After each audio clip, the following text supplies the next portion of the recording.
Mga minamahal, panandalian po tayong tumayo para po sa bibigay galang sa salita ng Diyos na dadalhin po na ating beloved preacher, beloved Brother Hill Cruz. Amen. Praise God.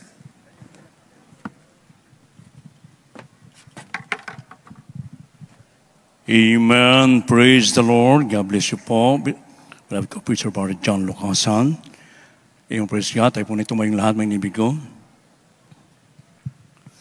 Opo, dakila mapagpalang mambanal sa langit, sa makapangyarihang pangalan mo, aming pinakamamahal na Presokristo na pinagbubuka ng mga biyaya sa punandala ng taong nilangsan, aming minamahal ginagala ng Pastor Evangelista, William Eden, and Papa O God, minsan pa kaming nagpupunan nagkapasalamat sa bawat yugto ng aming banalagang pinagpalit ng isan, sa iyong patuloy ng pagkilos, pagpadama ng batam sa presensya, patuloy ka na sa amin sa tutuwin na O Diyos, hallelujah. So bago po yan, minsan pa kami buong pagpapakumaba, himi ng kapatawaran sa lahat ng amin nagawang pagkukulang, pagkakasala, pagsalansan sa banal na kalooban, patawan baw sa amin, O Diyos, hallelujah. At sa bahaging ito na pagdadala ng Ebanghelyo ng kaligtasan, na tunay sa ganang akin, wala po akong magagawa, mahal na Panginoon Jesus.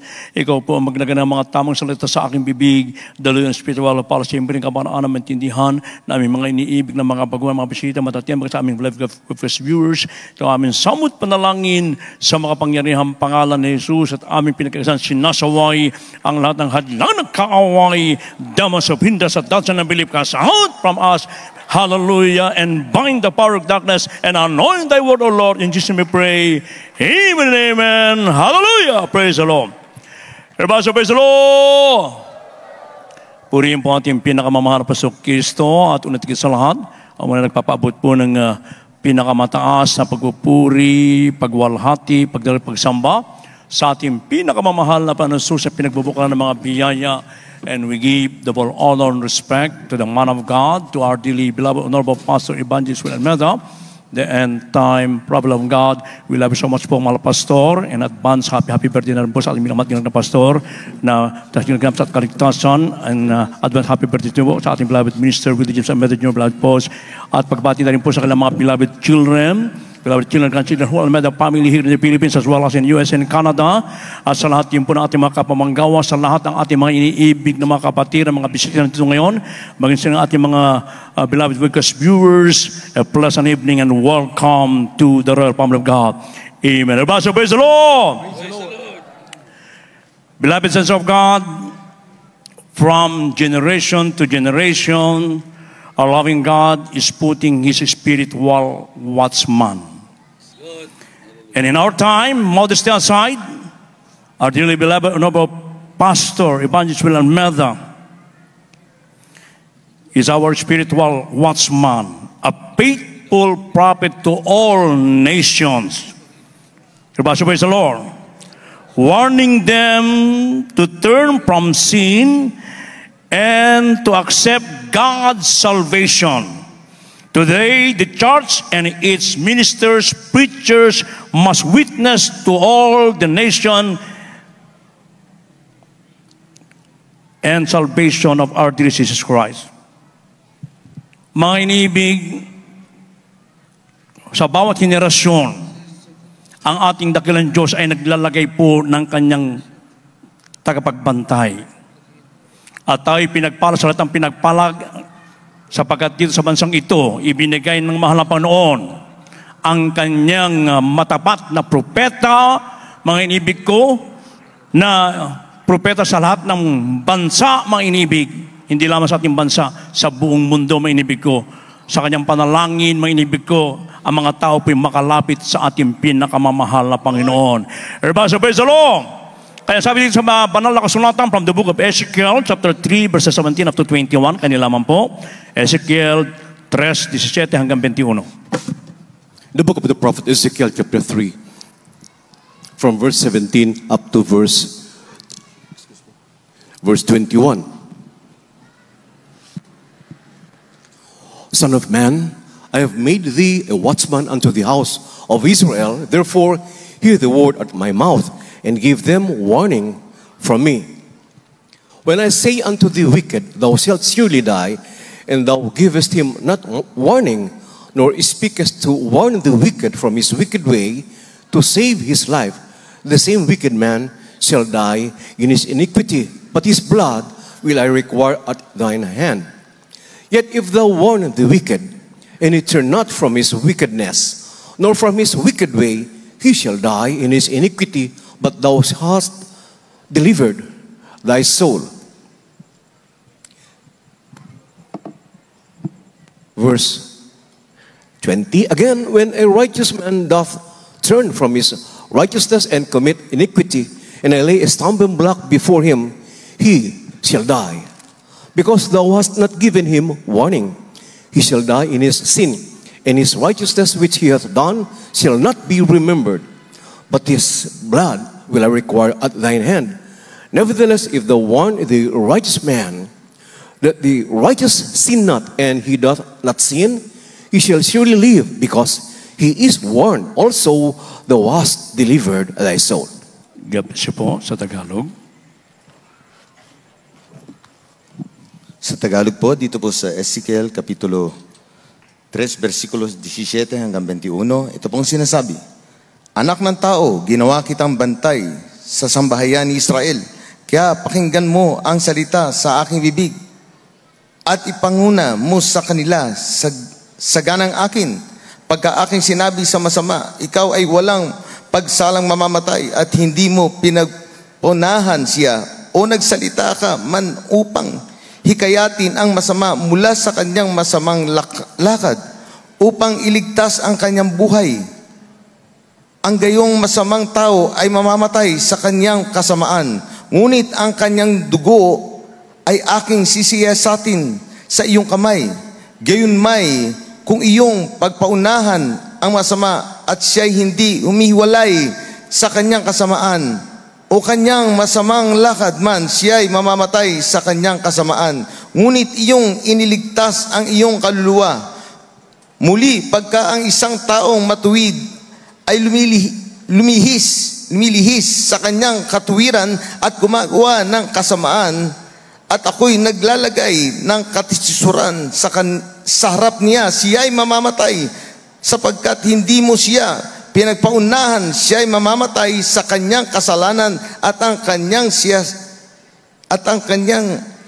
kanyang mga matuwid na gawa na kanyang ginawa ay hindi aalalahanin, ngunit ang kanyang dugo ay aking sisiyasatin sa iyong kamay. Gayunmay, kung iyong pinagpaunahan ang taong matuwid upang ang matuwid ay huwag magkasala, at siya'y hindi nagkakasala, siya'y walang pagsalang mabubuhay sapagkat siya'y nahikayat at iyong iniligtas ang iyong kaluluwa. Amen. Praise God. Purihin po ating pinakamahal na Panginoon. God bless you mga kapatid, and God bless His Word. So napakaliwanag po mga inibig ko, ang dakilang Diyos ay nagbibigay ng warning, babala through His mouthpiece o ang kanyang banal na propeta upang ito po'y pakinggan sapagat sa Diyos ito nanggagaling. Ang lahat magsabing praise the Lord. The watchman who saw destruction coming and did not warn the people would be held responsible for their blood. Oh? Hindi po basta-basta ang tungkulin ng watchman, manimig ko.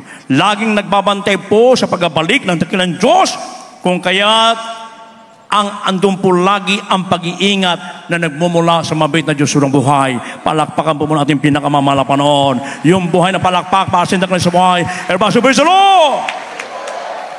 Katulad po ng ginagawa sa atin ng ating dearly beloved honorable parents in the Lord, ating minamahal na pastor, the whole Almeida family, the beloved children, may inibig ko.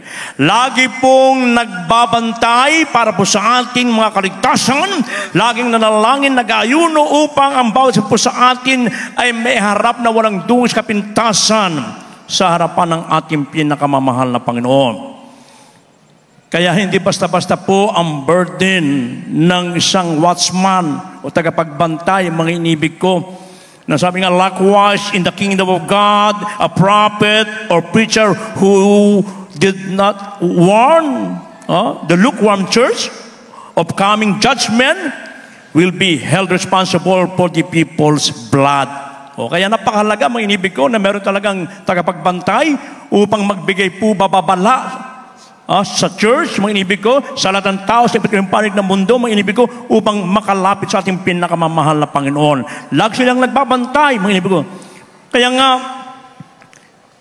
para po yan sa ating makaligtasan, nananalangin, nag-aayuno, lagi hindi naglikit ng panalangin ating dearly beloved honorable pastor, mga inibig ko, upang lahat po tayo ay may harap na walang dung sa harapan ng mahal panahon, sapagkat gaya ng aking nasabi, grabe po ang nakasalal sa kanilang mga balikat, mga inibig ko. Na sila po nagbibigay babala. Why? Bakit po? His blood will I require at the watchman hand. Kaya pag hindi po tayo nagpaalala, may inibig ko, hindi nagpaalala ang tao ng Diyos, may inibig ko, sisingilin sa kanyang dugo, may inibig ko. Maging tayo, bilang tayo yung mga lingkod ng ating mahal na Panginoon, na to a great extent, all believers have the responsibility to witness to the lost and to help fulfill the mission task given to the church by dearest Jesus. We will have to give an account to God if we refuse to obey Jesus Christ's Great Commission. Lahat po tayo inaatasan dito, mga iniibig ko. Hindi lamang ating minamat ginagawa ng pastor, ang beloved ministers, beloved preachers, lahat po ng church, lahat tayo ay kinakailangan makisa po rito upang ang mga nangawawala ay mailapit sa paanan ng ating pinakamamahal na Panginoon. Maging yung mga matuwid na lumilis ng landas, minibig ko. Pag sila'y pinalahan at hindi sila tumalima, minibig ko, sila'y mapapahamak. Subalit iniligtas mo naman ang iyong kaduluwa. Kaya hindi po basta-basta, minibig ko, ang katungkulan ng isang watchman, minibig ko. And always remember this one thing, God has no pleasure in the death of the wicked. God wants everyone to turn to Him for salvation so that they will not die in their sins. Believers should share God's desire for the repentance of the wicked. So lahat po tayo, minibig ko, makiisa po tayo dito, minibig ko. Kaya nga, sa pamamagitan ng ating paghayo, sa pamamagitan ng ating Facebook, sa YouTube, minibig ko, magagamit po natin yan upang mga tao po ay mabigyan natin ng babala. May masapang ng dalangin natin tilay-bilap o number pastor, totoong propeta ng ating pinakamamahal na Panginoon. Pastor, praise the Lord. Kaya nga ang watchman, lagi po nagbabantay, laging nagpipray, nag-aayuno para sa ating mga kaligtasan. Kaya ang tunay na lingkod ng Diyos ay laging nakapokus po, mga inibig ko, sa bawat kaluluwa, mga inibig ko, nakasentro laging isipan. Kaya nga ang ating panalagawa hindi nanghinaan na maglunsad na maraming kusada upang mga tao po makalapit sa ating pinakamamahal na Panginoon. Upang, mga inibig ko, ang dakilang Diyos, mga inibig ko, ay sila po ang ginamit para sa ating makaligtasan at lagi natin alahanin, mga inibig. Ang banal na salita ng Diyos, ito po mismo ang Diyos. Ano po sabi dito sa John chapter 1 verse 1 and 9? Kaya nilaman po. The Gospel in John chapter 1 verse 1. In the beginning was the Word, and the Word was with God, and the Word was God. Verse 9. That was the true light which lighteth every man that cometh into the world. God bless you. Juan Kapitulo 1, versikulo 1, talon sa 9. Nang pasimula siya ang berbo, at ang berbo ay sumasa Diyos, at ang berbo ay Diyos. Nagkaroon ng tunay na ilaw, sa makatuwid bagay ang ilaw na lumiliwanag sa bawat tao, na pumaparito sa sanlibutan. Amen. Praise the Lord. Praise the Lord. So napakaliwanag, mga inibig ko, na siya ang berbo at ang banal na salita ay siya mismo ang ating dakilang Diyos. Siya ang nagbibigay liwanag sa lahat po ng tao na, lalo na sa maging mananampalataya, mga inibig ko, upang tayo po ay maging ilaw sa libutang ito. Ang pismission sa Talipos, huwag natin makakalimutan na dito po ay ipinahayag ng propeta ng Diyos, ipinangaral ang buong salita ng ating pinakamamahal na Panginoon with power and anointing. At mismo, yung mga 21 sipadan hostages from Malaysia na dinala doon sa Talipusulo, ito po isang pinalaya ng ating mahal na Panginoon. At maging yung mga Abu Sayyaf, kumbinsido ng banal na salita na dinadala ng propeta ng Diyos, ito yung nagmumula sa ating pinakamamahal na Panginoon, sapagkat may kapangyarihan, sapagkat during the military assault, mga inibig ko, pag sila binabagsakan na ng mga bomba doon, mga inibig, day and night, nakikita nila, pag nalalangin ating mga pastor, lumalayo yung mga bomba, mga inibig ko. At mismo, si Commander Robot, nung aking makausap sa bikutan na siya nakulong dyan, mga inibig, ang sabi niya, the only solution sa kaguluhan sa Mindanao, hindi sa pamamagitan ng armed struggle, kundi sa pamamagitan ng makapangyarihang salita na dinadala ng iyong minamahal iginagara na pastor. Palakpakan po ating dagalan Diyos sa buhay. Kumbinsido, mga inibig ko, sapagat walang nagtagumpay na armas doon sa lugar na yan, mga inibig ko. Kaya nga, mga inibig, ang banal salita ng Diyos na dinadala ng ating dearly beloved honorable pastor na ito yung naging ilaw, hindi lamang sa bansang Pilipinas, kundi sa ibang panig ng mundo, natanyag na ang Diyos ay makapangyarihan Diyos. Yung kanyang banal salita ay makapangyarihan. Palakpakan po ating pinakamamala panahon. Ang Diyos po ay hindi nagkulang through His prophet. Ang tunay na lingkod ng Diyos ay tunay sa bawat gawa sa ebanghelyo ng kaligtasan. Laging nakasentro ang kanyang puso't kaisipan. And we are the modern Israelites sa ating panahon ngayon, mainibig ko. Kaya nga, ang ating dakilang Diyos naglagay din ng katitusuran upang malaman ng malapanong kung sino po talaga yung tapat na naglilingkod sa Kanya at nagtitiwala sa ating pinakamalapanon, yung mga sumasampalataya sa ating dakilang Diyos sa buhay. Kaya ano po sabi dito sa James chapter 1 verses 13 up to 17, mainibig ko?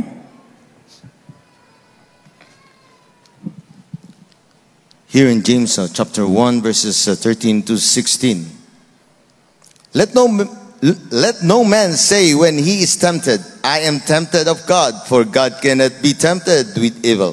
Neither tempted he any man, but every man is tempted when he is thrown away of his own lust and enticed. Then when lust had conceived it, bring it forth sin, and sin when it is finished, bring it forth death. Do not err, my beloved brethren. Amen. God bless you po sa Tagalog.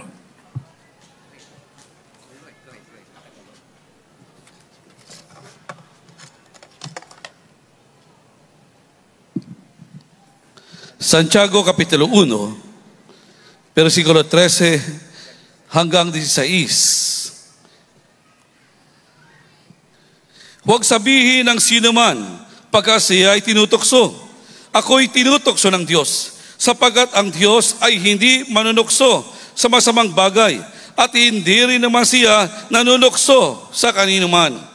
Kundi ang bawat tao ay natutokso pagka naihila ng sariling masamang pita at naihikayat. Kung magkagayon ang kahalayan, kung may paglihi, ay manganganak ng kasalanan, at ang kasalanan pagka malaki na ay namumunga ng kamatayan. Huwag kayong padaya, mga minamahal kong kapatid. Amen. Amen. Praise the Lord. Palakpakan mo ang tindagan sa buhay. Praise the Lord. So ang ating mabait na Diyos sa buhay, mga inibig ko, ay nagalagay ng katitusuran upang malaman kung sino po talaga yung nagtatapat at nagtitiwala sa ating pinakamamahal na panahon. Kaya sa ating labas ng talata, mga inibig ko, ang dakilang Diyos po ay kailanman ay hindi nanunukso. Ang lahat magsabi, praise the Lord. Ang diablo, ang kaaway ng Diyos, ang nanggugulo upang ikaw, ako, tayo ay huwag magtapat sa lahat ng bagay. Manggugulong kaaway, minibig ko. Kaya, huwag magpapadala siya ng kanyang mga alipores.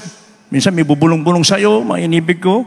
Kaya iwasan po natin yung mga bagay na yan, mga inibig, upang hindi po ma-divert yung ating pananampalataya, hindi maalis. Kinakailangan na tayo po makinig lamang sa tinalaga ng Diyos na tagapagbantay ng ating mga kaluluwa.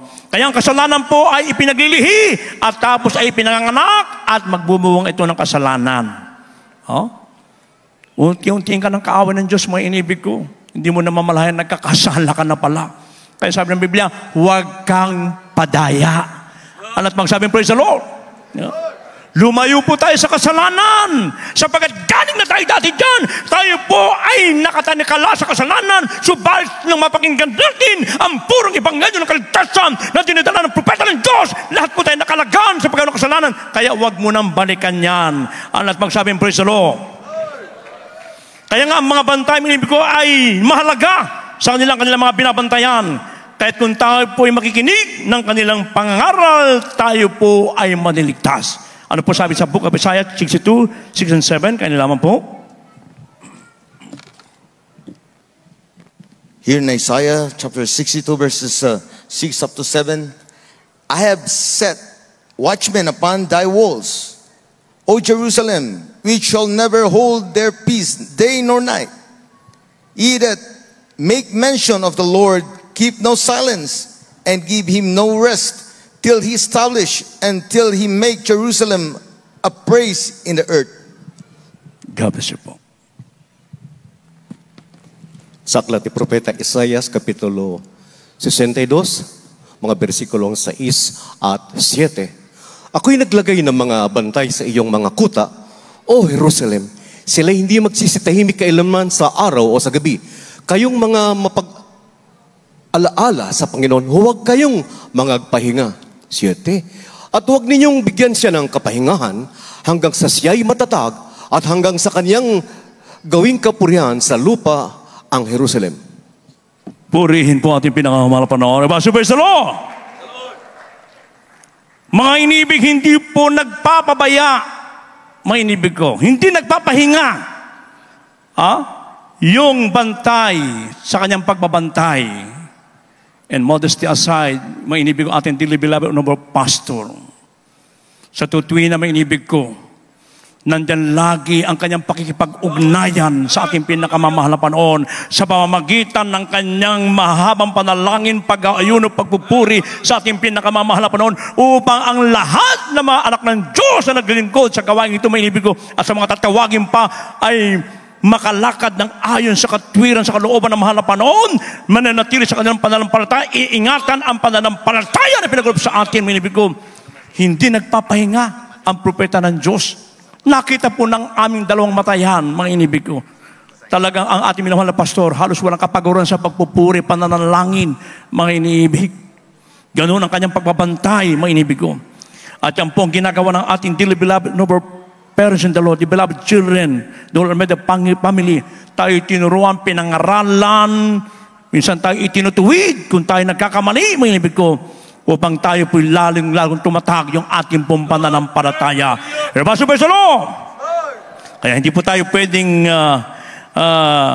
magmaktol, mga inibig ko, magmurmur, mga inibig ko, sapagkat ang ating mahal na Panginoon, sapagkat tayo pinasa malapit ng panahon, mga inibig ko. We are in the last days, perilous time, redeeming the times, for the days are evil.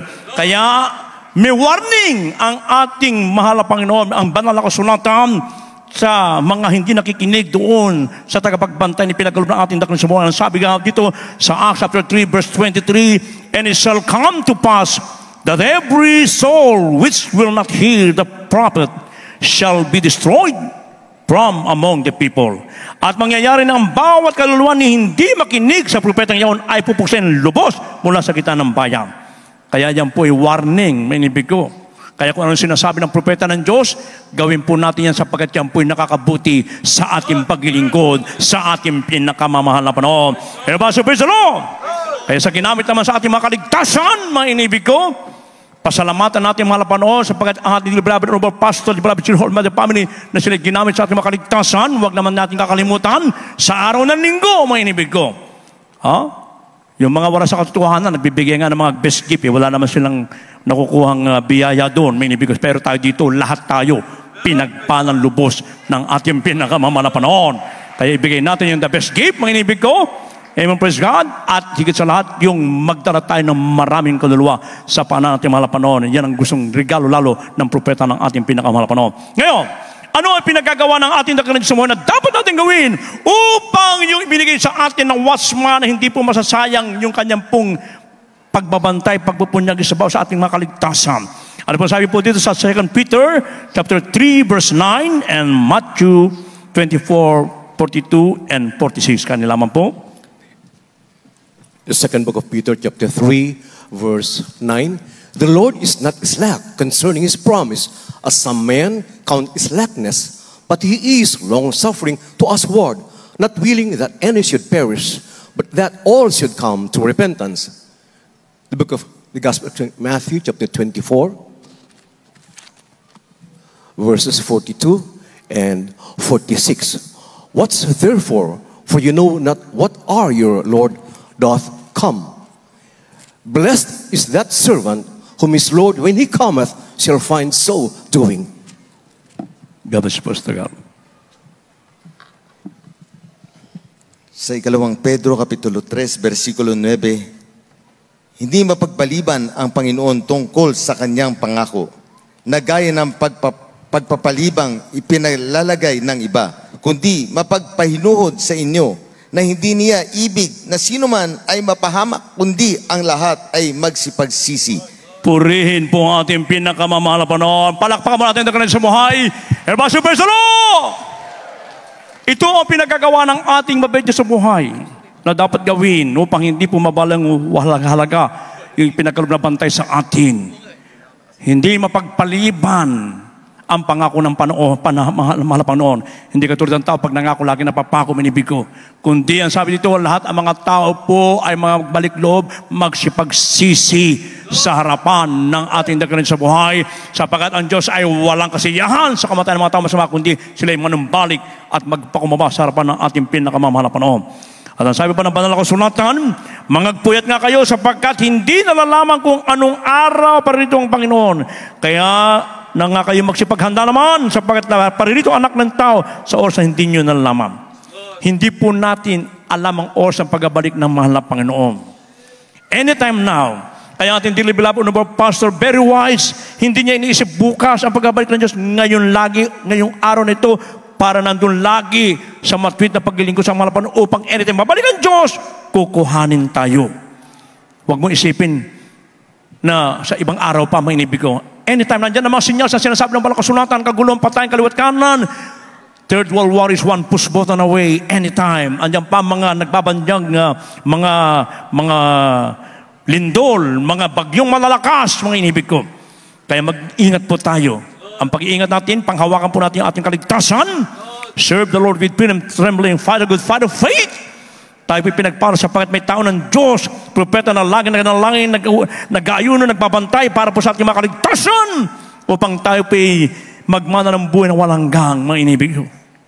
Lagi nagbibigay ng warning, babala sa mga lumilihis na landas upang tayo lahat po ay may harap na walang dungis, walang kapintasan, kulubot sa harapan na ating malaban. Pag nagawa natin yan, ang pangako natin pinakamamahal na Panginoon na kanyang pinangako, buhay na walang gang. Last verse, 1 John 2:25. Manta na po mga oit, manunugtog. First book of John, chapter 2, verse 25. And this is the promise that He hath promised us, even eternal life. God bless you po. Unang Juan, Kapitulo 2, versikulo 25. At ito ang pangakong kanyang ipinangako sa atin, ang buhay na walang hanggan. Purihin ang ating pinakamamahal na Panginoon pag tayo pinakinig doon sa spiritual watchman na tinalaga na sa bawat sa atin, may inibig ko, yung buhay na walang hanggang anytime now. Rapture will take place any moment, may inibig ko. Kaya papaghanda po tayo, maging maingat tayo. Sumunod tayo lagi sa inuutos ng propeta ng Diyos sapagkat ito po ay mula sa ating pinakamamahal na Panginoon. Siya yung tinalaga ng Diyos na magbibigay sa atin ng babala lagi, may inibig ko. Kaya sundin po natin sapagkat yan po yung nakakabuti. Tayo po lahat tayo tumayo, may inibig ko.